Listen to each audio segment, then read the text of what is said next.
नमस्कार, स्वागत है आपका हमारे इस यूट्यूब चैनल पर। मैं मुनमुन श्रीवास्तव आपका हार्दिक अभिनंदन करता हूं। दिल्ली विश्वविद्यालय में दाखिले की दौड़ चल रही है और सेकंड फेज के अंतर्गत प्रेफरेंसेस भरे जा रहे हैं, क्योंकि प्रेफरेंसेस बहुत इंपॉर्टेंट है आपके सीट एलोकेशन के लिए।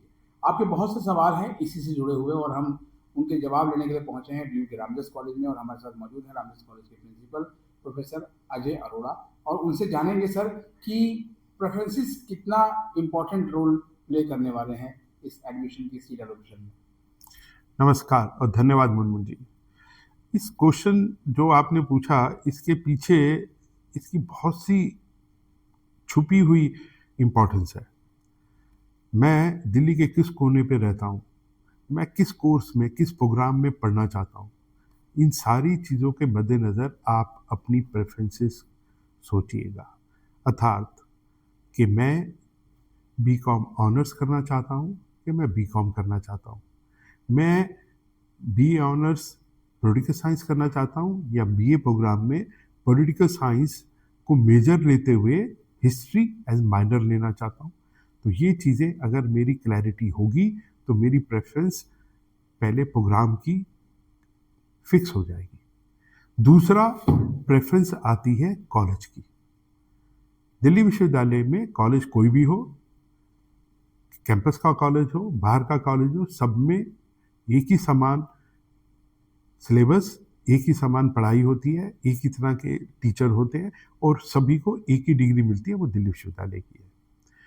अगर आप दिल्ली के या दिल्ली के एनसीआर रीजन में कहीं बाहर से भी आ रहे हैं तो ये देखिए कि जिस कॉलेज में आप अपनी प्रेफरेंस दे रहे हैं वो आपके घर से कितना दूर है, मेरे को रोज आने में कितना टाइम लगेगा और मेरी एक्सेसिबिलिटी उस जगह के लिए कितनी है। तो ये ऐसे फैक्टर हैं जो बच्चे नॉर्मली सोचते नहीं हैं, वो सिर्फ किसी लोगों से सुने हुए। और आजकल जो सोशल मीडिया में हमारे बहुत एक्सपर्ट लोग हो गए हैं जो अपने आप को एक्सपर्ट क्लेम करते हैं, उनके अपने पैरामीटर्स हैं प्रिडिक्शन के या अपने पैरामीटर हैं सजेशन के। मैं एज ए टीचर ये सोचता हूँ कि दिल्ली विश्वविद्यालय के सभी कॉलेज एक समान है, जो मेरे घर के पास है या जो प्रोग्राम मेरे को चाहिए उसके हिसाब से मैं अपनी प्रेफरेंस दूँ। तो ये दो पैरामीटर जरूर ध्यान में रखिए अगर आप जब अपनी प्रेफरेंसेस भर रहे हैं। एक सवाल सर जो है वो मैक्सिमम पेरेंट्स का जो है वो कहना है, क्योंकि अपने बच्चों के दाखिले के लिए वो बहुत ज़्यादा चिंतित हैं कि प्रेफरेंस शीट कैसे बनाएं कि टॉप 3 में से एक कॉलेज और कोर्स मिल जाए। देखिए ऐसा होता है, ये टॉप टॉप 3 का क्या मतलब है? आप ये कह रहे हैं कि मेरा जो मैंने पहली प्रेफरेंस दी या दूसरी प्रेफरेंस दी, तीसरी प्रेफरेंस दी, उसमें मेरा एडमिशन हो जाए। क्या आपको पता है कि आपसे ऊपर उन 3 कॉलेजेस में जो आपकी फर्स्ट प्रेफरेंसेस के या सेकंड या थर्ड प्रेफरेंसेस में कितने बच्चों ने अप्लाई किया? क्योंकि हमारे सिस्टम में एक बच्चा सिर्फ एक कोर्स के लिए अप्लाई करेगा, ऐसा तो नहीं होता।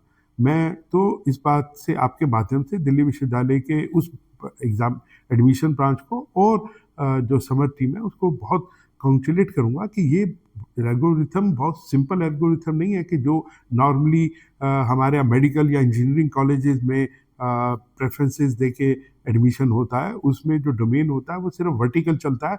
यहाँ के डोमेन वर्टिकल भी चलते हैं, हॉरिजॉन्टल भी चलते हैं। अर्थात एक बच्चा एक प्रेफरेंस पहली प्रेफरेंस दे रहा है बीकॉम ऑनर्स को, दूसरी प्रेफरेंस दे रहा है वो बीएससी ऑनर्स को। तो यहाँ पे तो हर जगह पे उसकी प्रेफरेंसेस बदल जाती हैं, इसीलिए इसको प्रिडिक्ट करना या इसको वो करना थोड़ा सा मुश्किल होगा।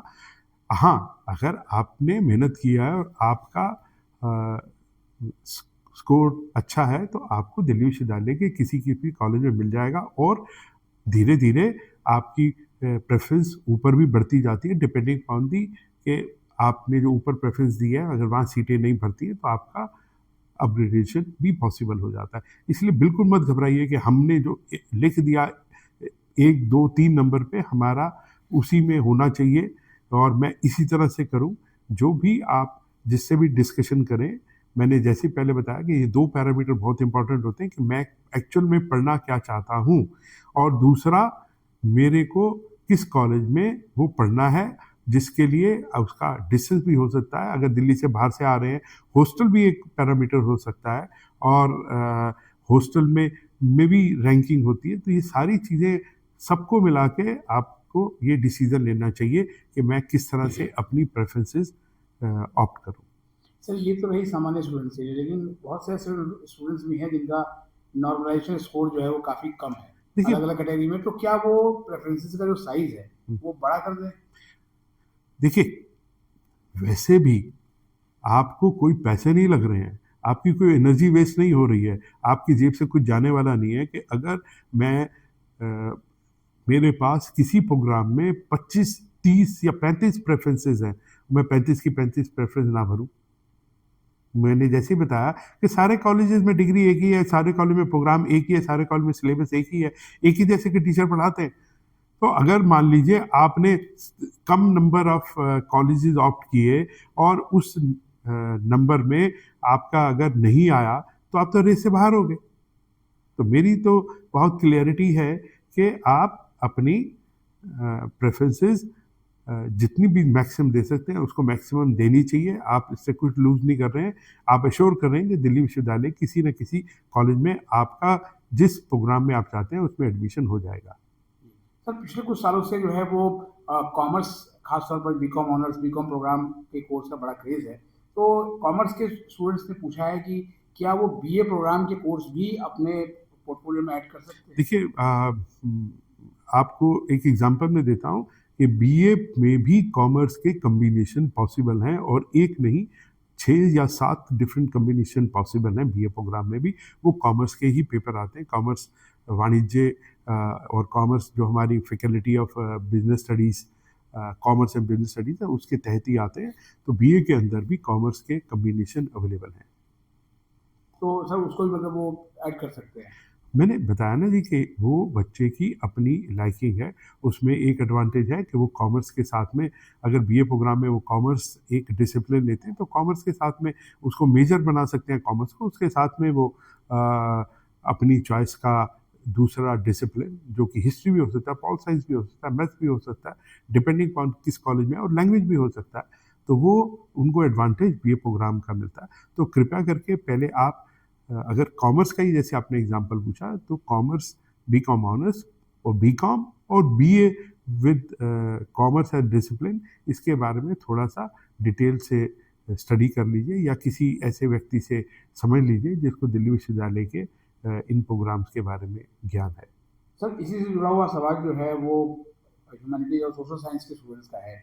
एक स्टूडेंट ने लिखा है कि मैं पोल साइंस ऑनर्स जो है वो करना चाहती हूँ लेकिन मेरे मार्क्स कम है, तो क्या मैं बीए प्रोग्राम में पोल साइंस और हिस्ट्री कॉम्बिनेशन ले लूँ तो बाद में आगे चल के मुझे पोल साइंस में ऑनर्स डिग्री मिल जाएगी? बिल्कुल मिल जाएगी। अब ये देखिए, अगर आपने बीए प्रोग्राम लिया और आप किसी वजह से पॉलिटिकल साइंस ऑनर्स नहीं कर पा रहे हैं और आपने बीए प्रोग्राम में पॉलिटिकल साइंस मेजर लिया, तो जैसे ही आपके 3 वर्ष पूरे होंगे तो आप 12 पेपर पॉलिटिकल साइंस के पढ़ चुके होंगे और आपको मेजर डिग्री बनाने के लिए 8 और चाहिए, अर्थात 4th ईयर में जाके बीए प्रोग्राम में आप पॉलिटिकल साइंस में ऑनर्स की डिग्री बना लेंगे या honours major degree political science की बना लेंगे। और साथ में आप अगर चाहें, अगर जैसे बच्चे आपने एग्जांपल दिया हिस्ट्री, तो हिस्ट्री लेते हुए वो हिस्ट्री में माइनर डिग्री भी बना सकता है।